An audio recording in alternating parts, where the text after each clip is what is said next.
Okay, we are live. Hey everyone, let's see who joins. We'll give it a second here, cause yeah, I'm pretty sick, so we'll see how long I last here. But let me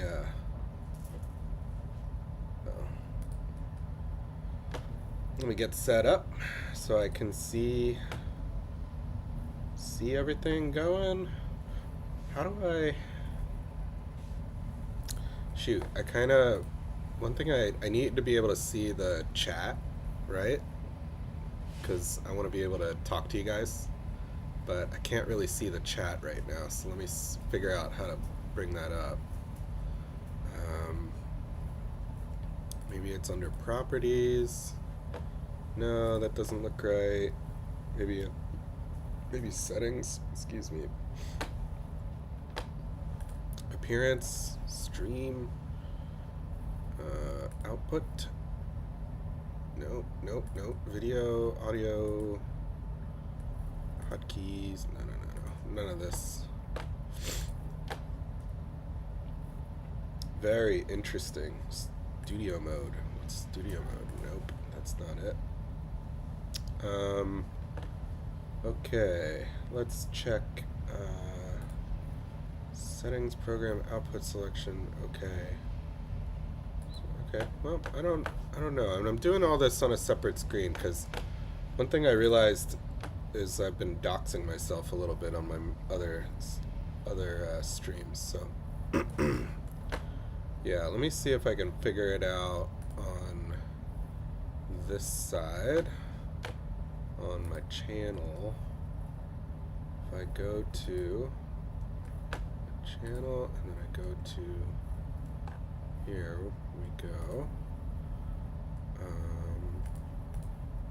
Thanks everyone for bearing with me while I get going. Okay, this might work. So okay, I can see the chat now. Hey everyone, good to see ya.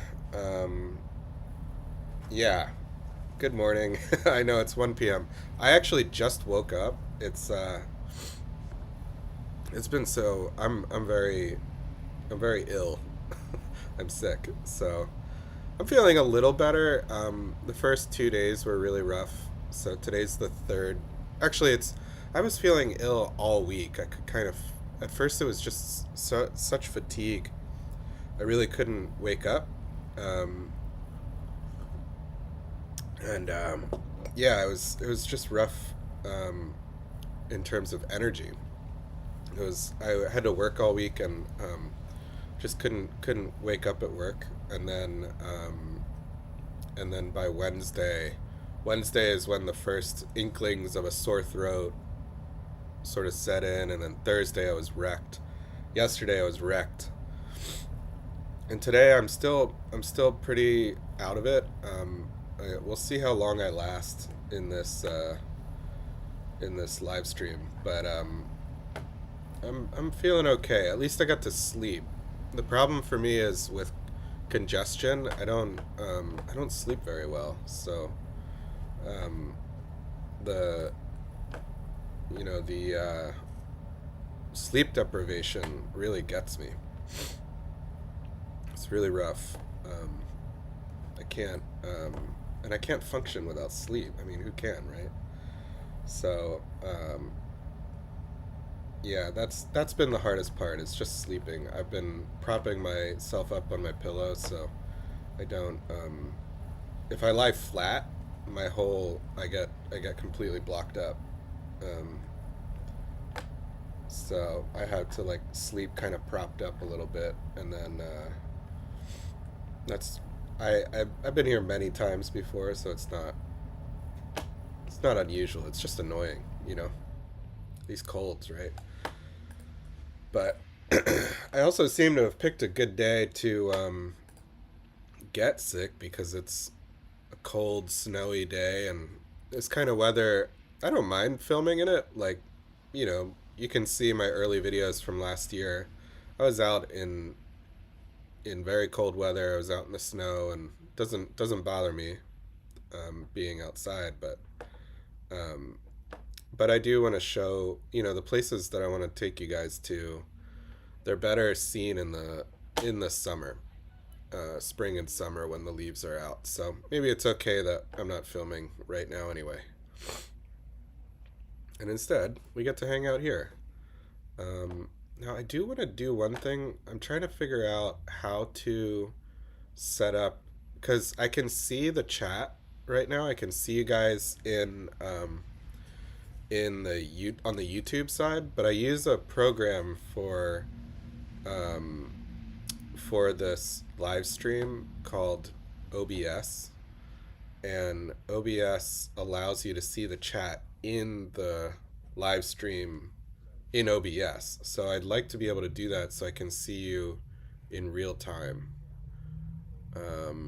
Let me see. Maybe this is it. And then do I have to sign in? Oh, shoot. Well, okay, this might be tricky because my password is so crazy.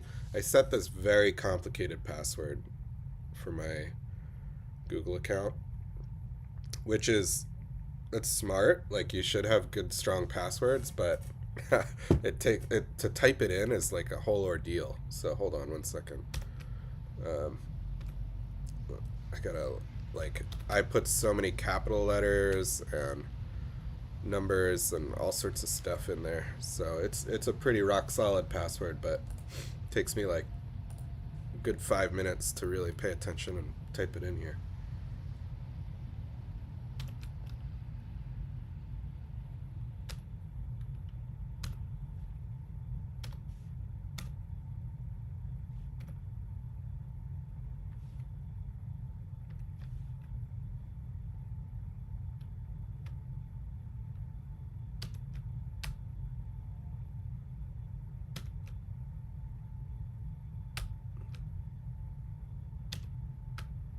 All right.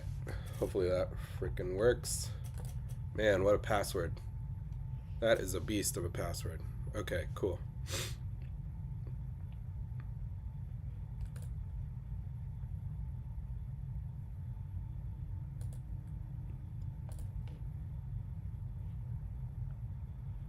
Yeah, great. Now how do I...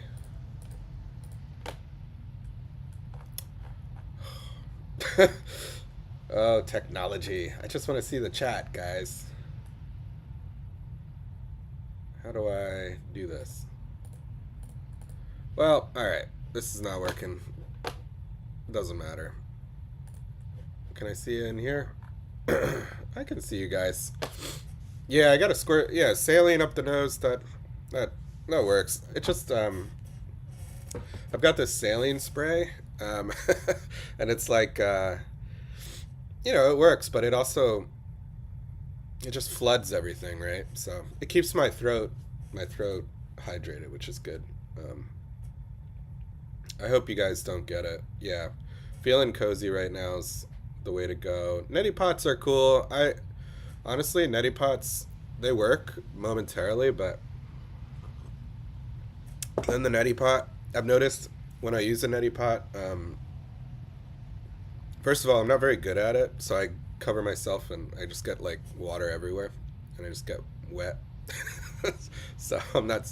I think it's a little bit of a skill, and I'm not super. I'm a little clumsy with it, and then also like there's a bit of a rebound effect where I'll wash out my nose. Sorry, also sorry if this is too much information, but I wash out all the snot, and then it comes back with a vengeance. Like an hour later, this it's like my body's like, oh, all our defenses got washed away. We must, clog his nose even more with stronger defenses, right? So then I end up getting even worse congestion when I do that. So I don't know. I'm also a bit of a baby when it comes to stuff like that. So um, yeah, wedge pillows are good, but I just have like a bunch of throw pillows that I prop myself up on. Um, Different stone walls in New Jersey and New York. Yeah, the tri-state area. Um,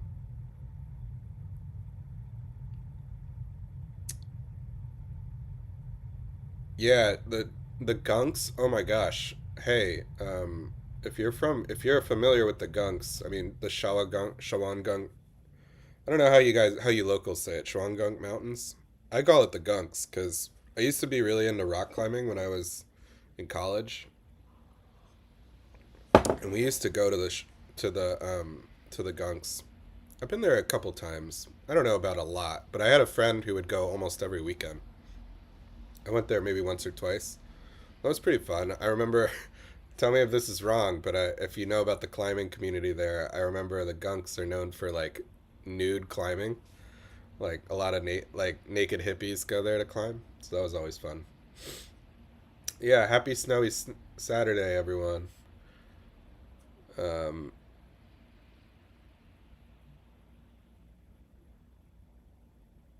yeah, I know. I'm such a baby. I'm such a baby. Oh well, what are you gonna do? I'd rather suffer. It's almost one of those things where like I know what I could do to take care of myself and make it easier, but I'm such a baby that I just won't do it. Like for some reason I'd rather suffer and like be less comfortable and just be like, I don't want to do it, than make myself actually get better and have a good time. Like I don't know why. It's just I get stubborn, I'm such a stubborn person sometimes, especially when I'm sick. I get it's so silly. Doesn't make any sense, but it is what it is. Um, yeah, I'm down in Philly, so the Gunks are. It's a little bit of a drive. For everybody who's not familiar with the Gunks, I'll show you guys. Um, it's just above New York, so the Chelan Gunks. It's actually topical because I was wondering. Okay, let me one thing at a time. So the Shawangunk Mountains. Let me see here. So you can see it's next to the it's to the west of the Hudson. Here's New York. Let me know if I hope everybody can see this. Um, so if you can't see it, let me know. But yeah, so you go up north of New York City. It's like what, an hour north of New York City? It's not that far. Hour and a half, depending on how you drive. And there's this area of huge cliffs. There are huge cliffs here. It's pretty much the only um, cliffy area of New York that I know about. And let me show you some pictures because the pictures are amazing. Look at these cliffs. Crazy, right? That's just an hour north of New York City. I don't know that a lot of people know about this place, to be honest. It's a little hidden away. There you go. There's some climbers. So I didn't do anything like that. My friends did. I was not advanced enough. I didn't get into climbing until or I didn't go that far in climbing, but I would belay people like this. My friends would get up there, and I did one or two. Um, this is called top roping, and I was more into bouldering, so I would just stay like closer to the ground. But people like look at that. Oh my gosh. People do a lot of climbing up in the gunks. Um, it's so beautiful there. It's amazing. It's amazing.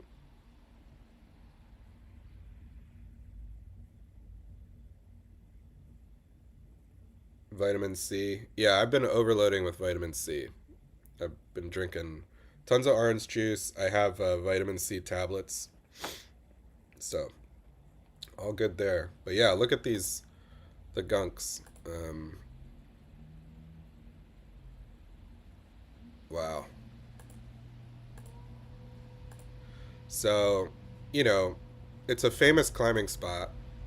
It's got lakes and ridges. So these cliffs are like very beautiful for climbing. Yeah, that's a great shot. There you go. So I actually was wondering where, because I was watching Last of the Mohicans last night, which is a great movie. Uh, And I was wondering if Last of the Mohicans was filmed there because some of the, especially those final scenes on the cliffs. I don't want to give the movie away if you haven't seen it, but it's a wonderful movie. Um,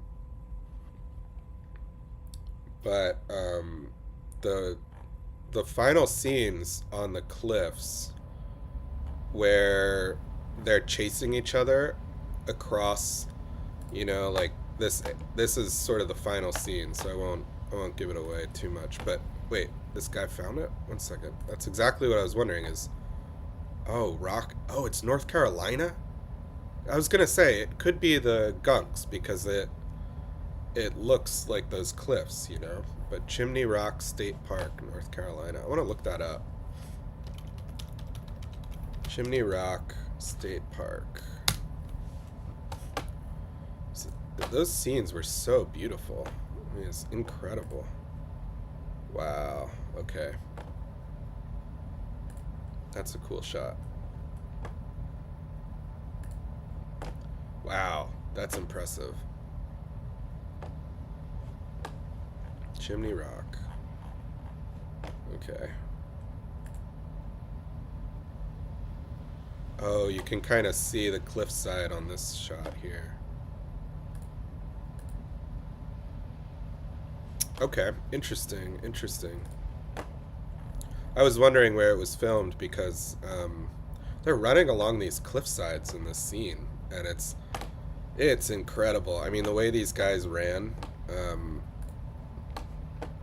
I wanted to look up some stuff about this movie. Um, Cliff. Let me show you exactly. Oh my gosh. It was crazy. Look at the hair, by the way. Oh. This is like what I aspire to have. I would love to grow my hair out like. Oh my gosh. Incredible. Daniel Day-Lewis. Daniel Day-Lewis, his hair in this, he must be what, 35? Something like that? Man. What a mane. Look at that hair. Incredible. Incredible. My hair can get like that. It gets down to like my chest at the longest. I tend to like to cut it. I cut my hair when to the shoulders sometimes because I like more of the Keanu Reeves look. That's what I sometimes what I say. It's also a little more manageable, just in terms of like, you know, shampoo, shower, that kind of thing. Um, when it's shoulder length, it looks a little more kempt. But this wild look, I mean, it's also really fun when the hair is down to my chest because you get a mane like that. It's so beautiful. I mean, it's pretty awesome. Yeah, and Daniel Day-Lewis. I mean, seeing Daniel Day-Lewis in his prime was yeah. See, look at these shots of they're recreating the Mohicans walking along the path. And I wanted to know, is it an actual place? It must have been, right? Let's see.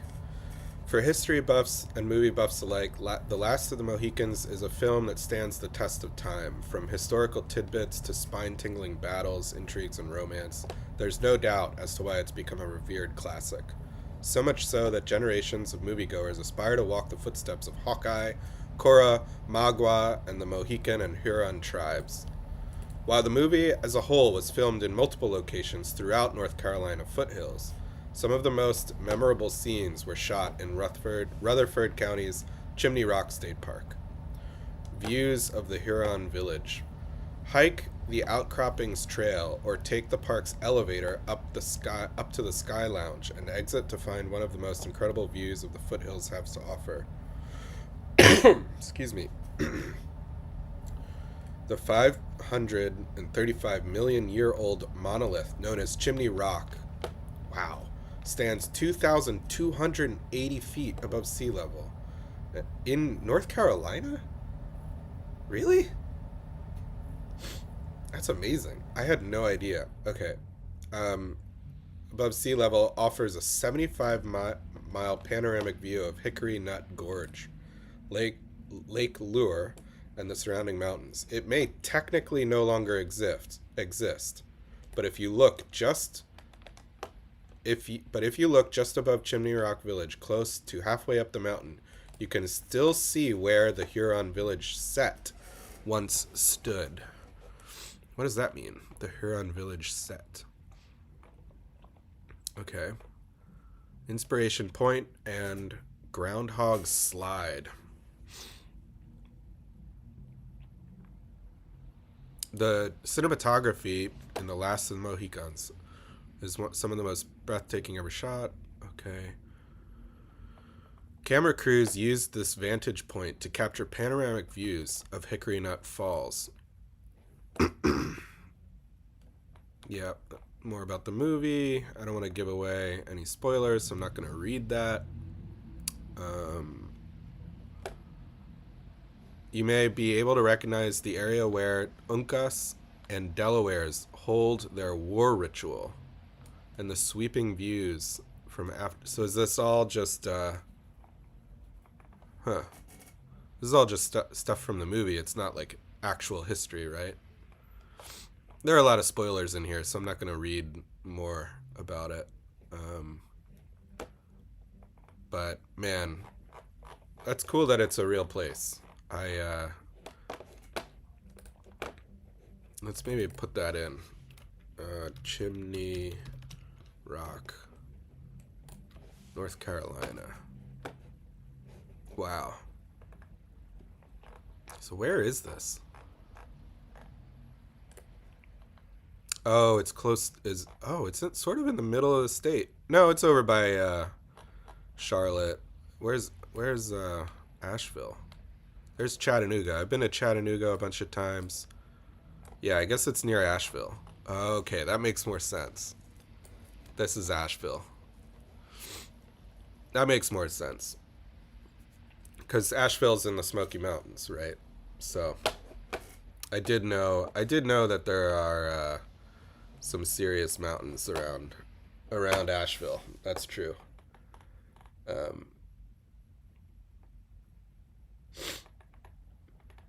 Let me check the chat. What are you guys saying?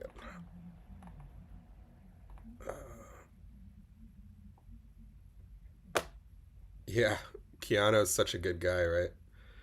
Um, Keanu Reeves. He's one of my heroes. I've always been into Keanu Reeves ever since I saw The Matrix when I was a kid. As a teenager, I guess, technically.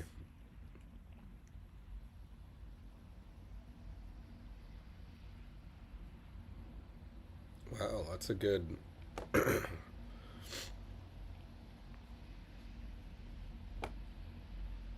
Yeah.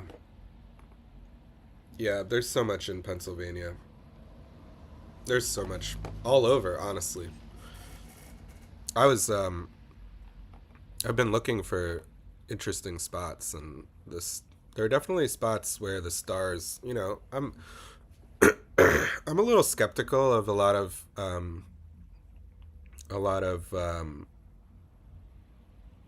astro archaeology, right? I don't. There's a word for it.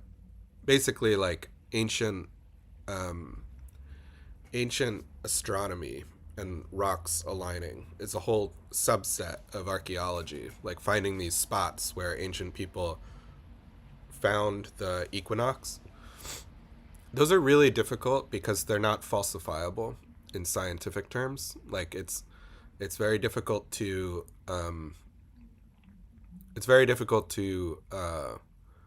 find clear evidence of rocks that are aligned with the solstice. And the reason for that is that nature is very random, and and sometimes rocks look like they're aligned with a solstice when they're not.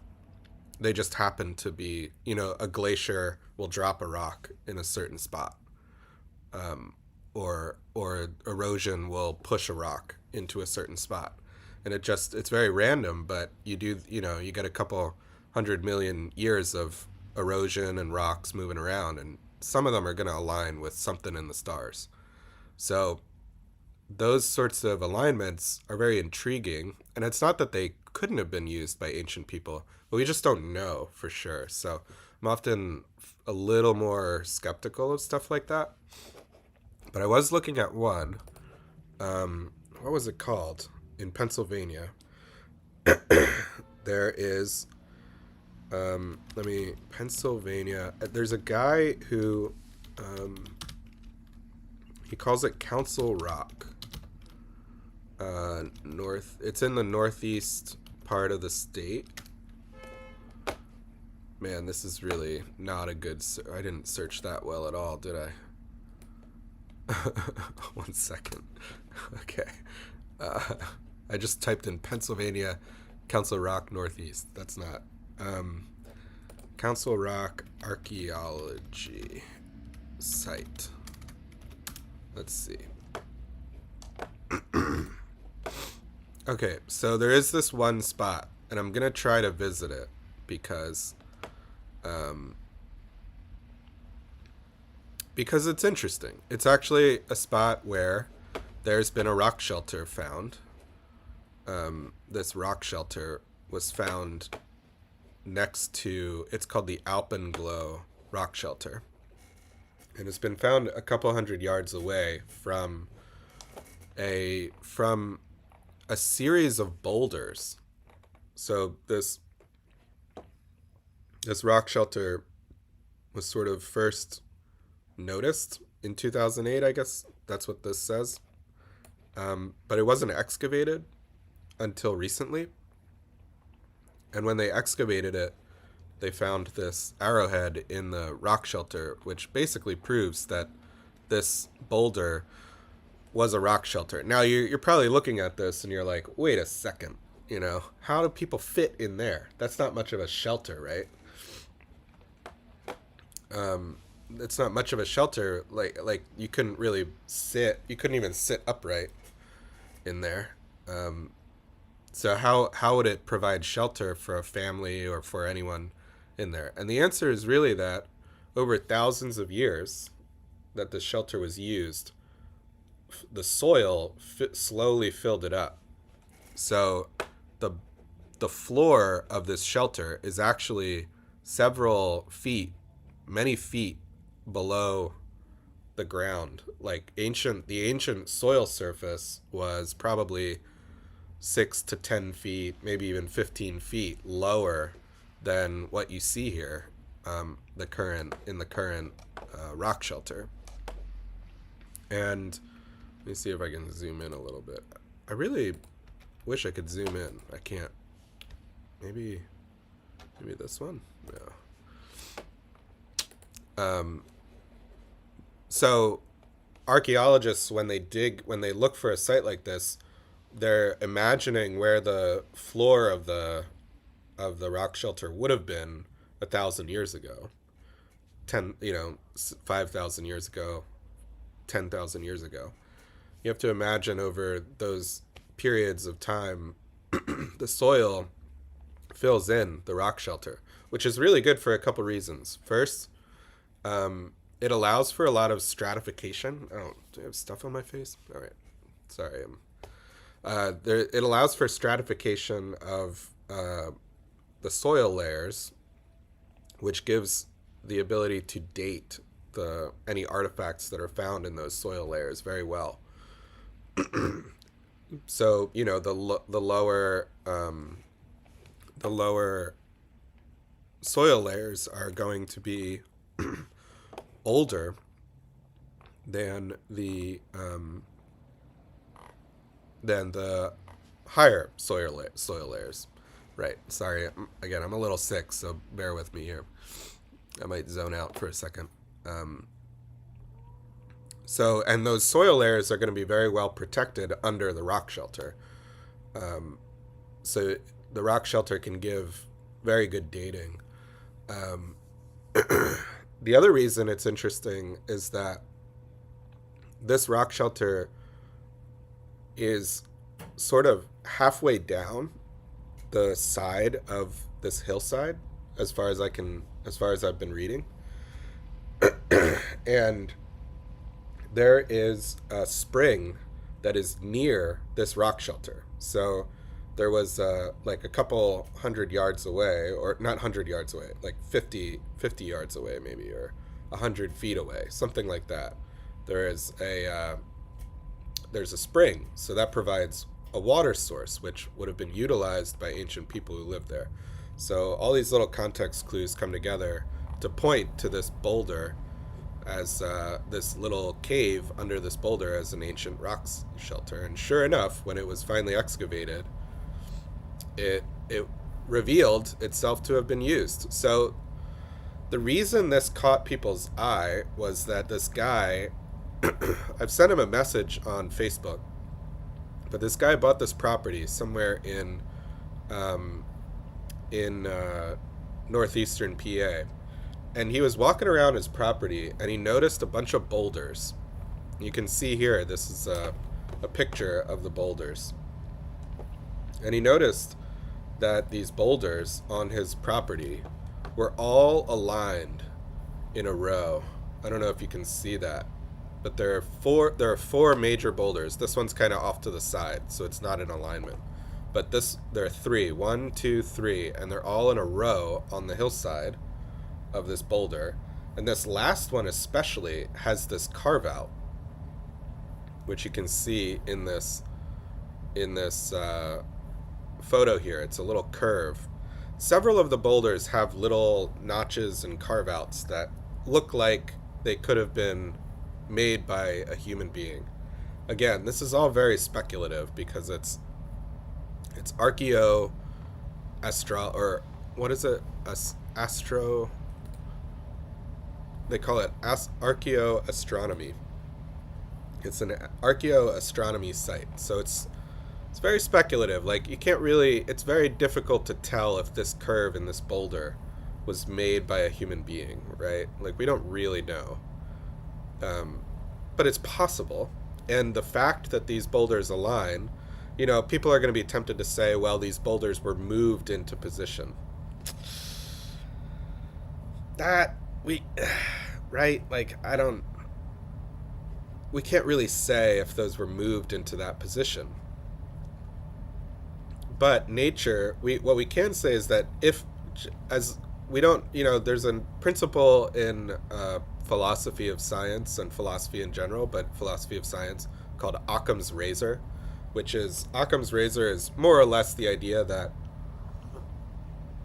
oftentimes the simplest explanation is the correct explanation. That's the truth. So an example is, if you're looking at through a telescope, and you're looking at Mars, and you see a structure on Mars that looks like a smiley face, you might be tempted to say, oh, there's a civilization on Mars that created a smiley face, and therefore aliens exist, right? But what's the simpler explanation? The simpler explanation is that nature just happened to drop a bunch of rocks in a shape of a smiley face, and we humans have evolved in such a way that we see that shape and we call it a smiley face. That doesn't mean that aliens exist on Mars, right? It just means that there's a bunch of rocks that we look at and we see like a smiley face. So I think something similar might be happening here, where we humans, we want to look at these rocks and be like, look, they're perfectly aligned with the sun. That's where this winter solstice is. It perfectly aligns with these rocks. Therefore, humans must have done this, right? That doesn't quite follow. Occam's razor, cut that all out. The simpler explanation for this is just that nature deposited these rocks and they happen to look like they're in alignment with winter solstice. So, but that being said, I do think here's where I will say there is truth here that I do think is very, very possible and should be taken seriously. Ancient people would have recognized this because these boulders are so prominent in the landscape. I mean, look around. Nothing else around these boulders is sticking out. This is all very flat ground, very typical of the Pocono Mountains, where you have these just flat, more or less rocky, but more or less flat hillsides with no prominent features like this. And then suddenly you have these huge boulders. And they could have been, they're most likely they're boulders called glacial erratics. Most likely, that's my guess. Where during the Ice Age, the glaciers, when they moved across the landscape very slowly, they picked up huge rocks and they transported these rocks many, many miles, sometimes hundreds of miles. And then when the glaciers melted, the rocks fell out of the ice and landed on the ground in random positions. And that could explain how these boulders got to where they are, because the glaciers, you have to remember, the glaciers were like a mile, 2 miles thick of ice. So, thousands of feet of ice sitting on these mountains, slowly moving, and then they melted and they dropped the boulders that they picked up onto the ground. And so I think that might be explaining how these boulders got into this perfect alignment. It was really the movement of ice and water that probably picked these boulders up. And ice flows in linear directions, right? Ice flows like that. And so just the way a stream bed can move rocks into a certain alignment, the water or the ice flowing would carry these boulders into some sort of alignment and then just drop them. And when the ice melts. So that's my guess. Very rough, geology here, but that's my guess about how they ended up in this alignment. And the fact that they align with the winter solstice is more or less just happenstance of nature, but ancient people would have absolutely recognized them because of their prominence in the landscape. And because ancient people recognized them, I do think there is something to be seen here, even though I'm generally skeptical of archaeoastronomy.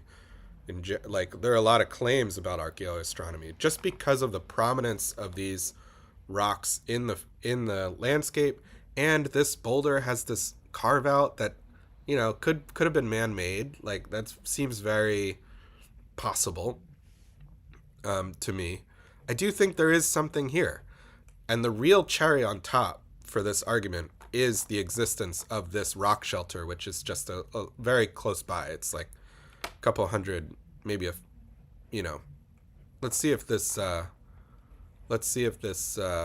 article says exactly where it was. A vernal pool sits at the upper eastern end of the valley, parallel to the rock shelter, and a continuously running spring emerges 50 meters to the west. So there you go. Ancient people had a water source. Also, the rock shelter faces due south. Now, why is that important? Why would they mention that here? The reason facing due south is important is that in the winter, the sun would have come into the rock shelter. In the south, in the wintertime, the sun is low in the south, right? But it still rises enough that some sunlight could have come into the rock shelter. So you can have, not that it would get heated up necessarily, but you could have light to work in.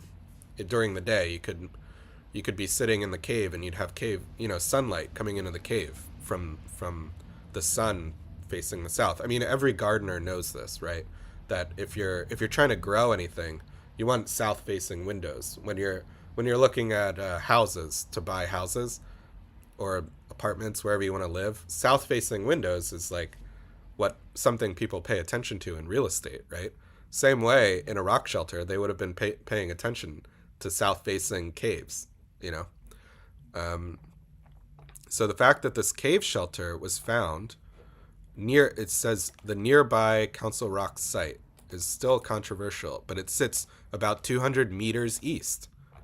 So you can just imagine a couple thousand years ago, ancient people were using this rock shelter, they were living there, and then going 200 meters to the east to worship at this or do whatever at these boulders in the landscape. I mean, that seems very plausible to me.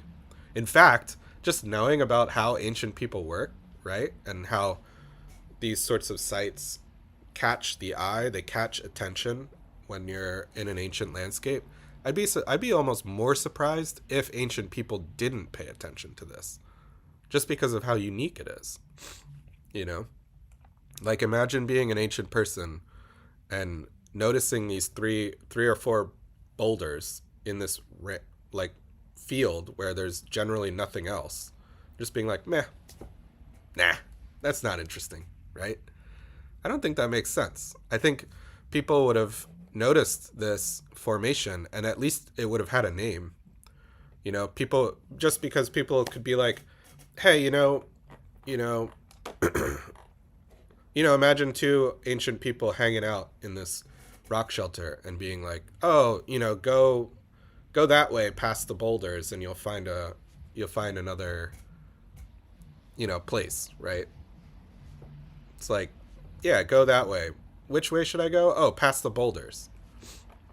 So they would have known about it just from local knowledge. And then here you go. Here's the stratification of the rock shelter I was talking about earlier. So you can see it's in this little gully. It's in a little valley. And the stratification of the rock layers goes down to 12,000 years ago at the bottom. 12,000 years. Isn't that crazy? So there's several layers, 3,000 years ago, 6,000 years ago, 9,000 years ago, 12,000 years ago, and it's 6 meters down. So like 15 feet, right? 20 feet. So there you go. And then this is the name application of the site. Here's the point they found in the screen. And this is what the site looks like. So this whole rock, this ledge right here, underneath it is the rock shelter. It's very difficult to notice that, but I think if you know what to look for, you could probably recognize that that's a rock shelter when you're walking around. I've found many spots in the woods when I've been backpacking. I've passed by many ledges like that my eye has been like, oh, that's probably an ancient place, just because it has that feel to it. It has that rock ledge with a little space underneath, and then you can just imagine thousands of years ago the floor would have been lower. It says follow your gut, and that's true. So there you go. That's one site I was looking at. It's on private land. It's owned by some guy. I've sent him a message on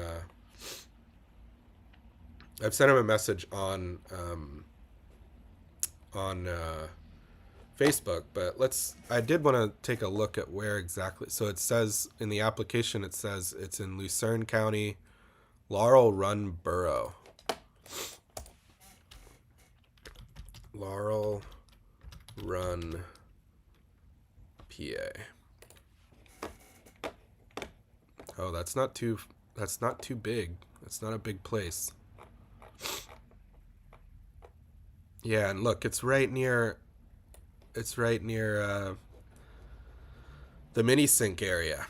This is the Delaware Water Gap, and it's just to the east in Pinchot. Oh, I've been to Pinchot State Forest many times. Okay. Yeah, look at this.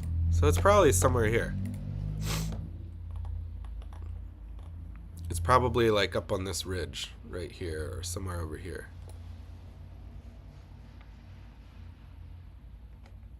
Laurel Run. I mean, I don't know how we would find it from here. Prospect Rock. It's probably not mentioned, but I would guess it's somewhere in here, maybe.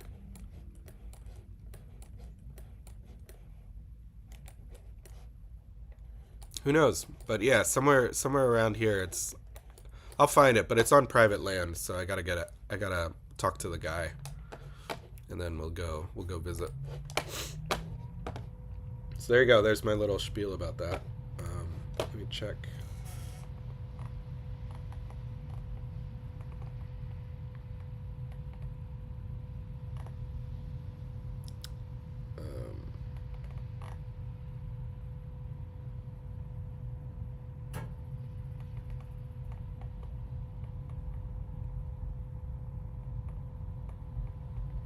Yeah, the Smoky Mountains are beautiful.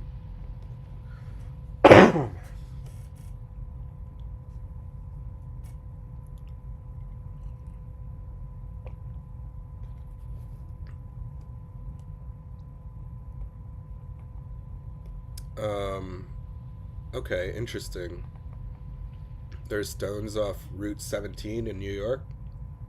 They look like they're aligned. Okay, interesting. I tried watching the tidbit, etc. It all began making sense. Yeah.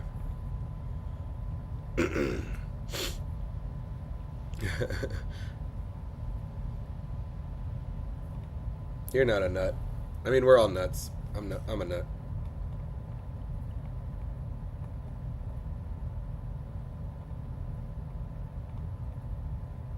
Yeah.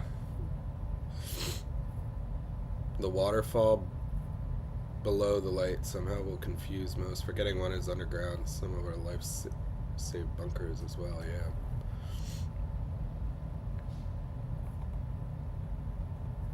Oh wow. Interesting.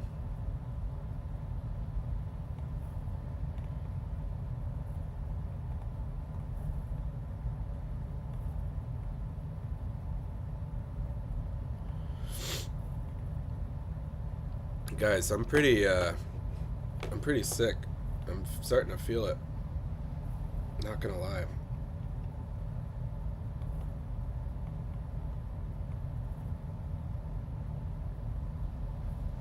Well, Aztecs. Oh wow. Okay.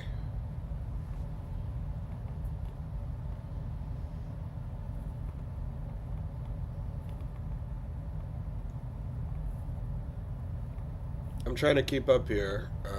Trying to read through here, but this is a lot.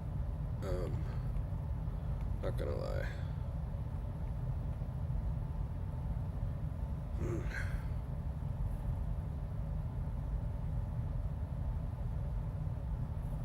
Yeah, mini sync is a huge area.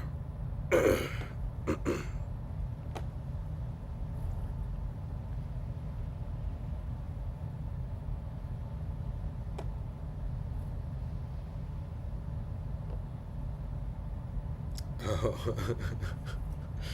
Yeah, children. You know, your children don't always have patience for this sort of stuff, do they? But they'll appreciate it when they're older. So they'll look back on these things with fond memories.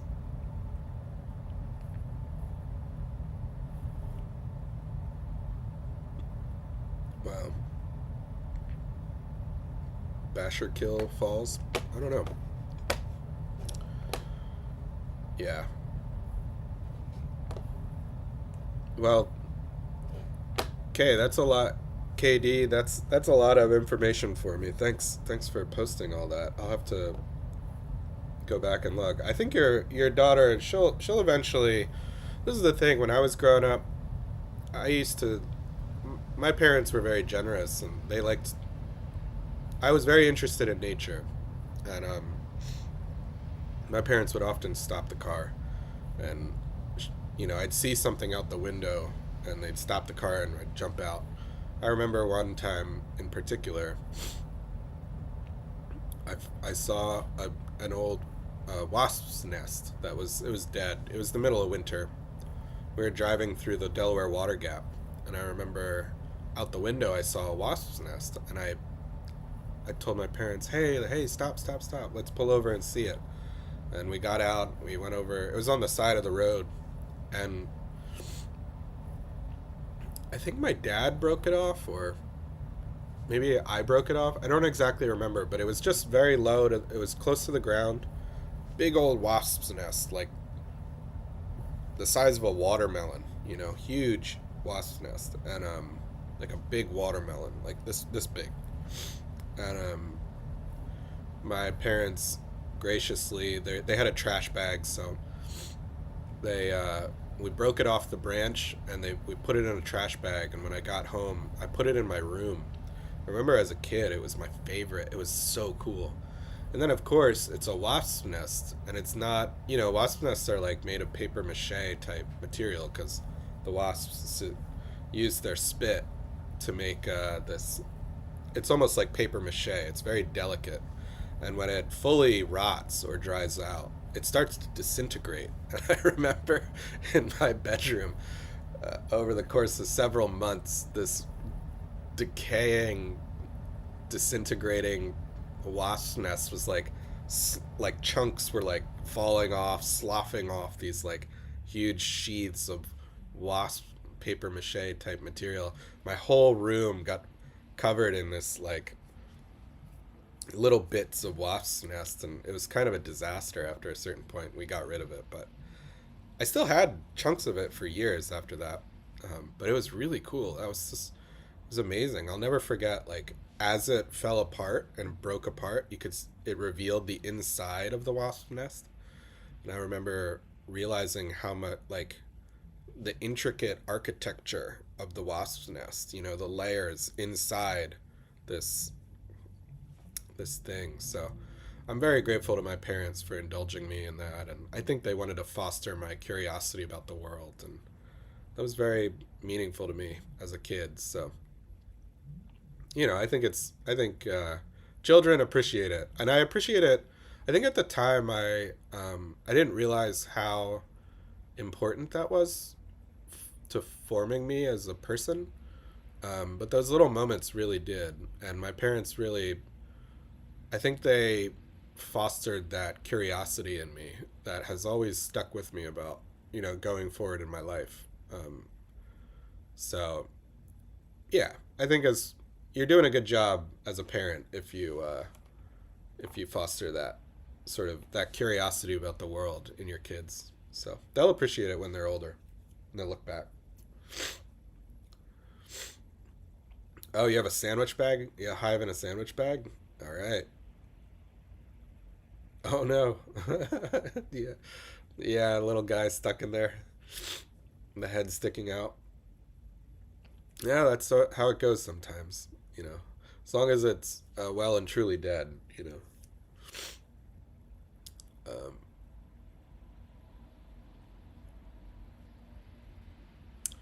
yeah.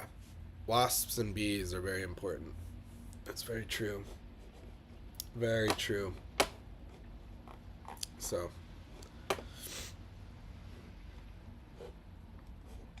all right, let's see what we're doing, where we are here. Um,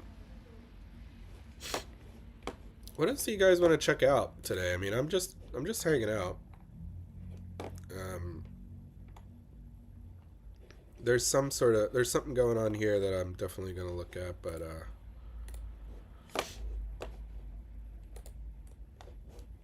man, Last of the Mohicans, what a cool movie that was.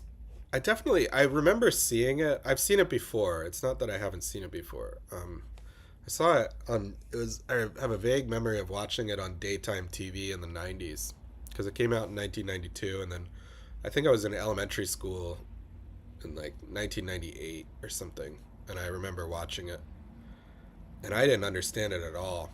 I didn't. I mean, I was like, whoa, what is as all kids do. You're like, oh my gosh, this is amazing. But I didn't understand like all the intricacies of the plot and the romance and all of that, the adult stuff. I didn't get it. Um, but anyway, great movie, great movie. Um, yeah. Let's take a look. So where's a spot that I haven't really investigated too much? Um, I mean, we could take a look in at places in Virginia, in Shenandoah.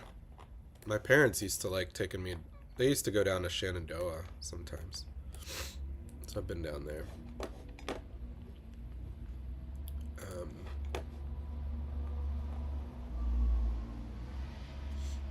yeah, we could look at more spots up in New York, but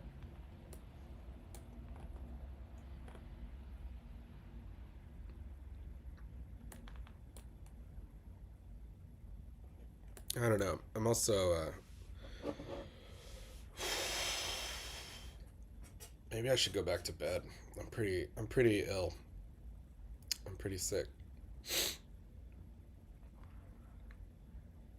Mhm. Yeah, I think I might do that. That might be the move because this live stream's kind of boring if I'm fairly low energy, and I can feel the fatigue. So I think I might end it here, guys. Thank you so much for watching. Sorry again that there's no video this weekend, but I might do more of these live streams to fill in the gaps. And you know, if you like these live streams, I might make clips out of these live streams and post the clips also. I think that could be good because sometimes I talk about things in these live streams, but these live streams are so long. They're like hours long. People don't have time for that all the time. So might make little clips. So but yeah, thanks. I'm gonna go sleep. So where the walls are carved. Yeah. Oh, West Virginia is another hot spot. Oh my gosh, there's so many native spots there too to investigate. So we'll do that. We'll do all that another time. I'm gonna go sleep. Um, gonna go recover, and yeah. Thanks everyone who stopped by, and I hope everyone enjoys the snowy, slushy weather out there. Stays warm. It's gonna get real cold in the next couple days, so it's gonna drop into the teens and maybe lower. So stay warm, and anything else to say? I don't know. I think that might be it, right? So thank you again, and I'll talk to you next time. All right. Bye.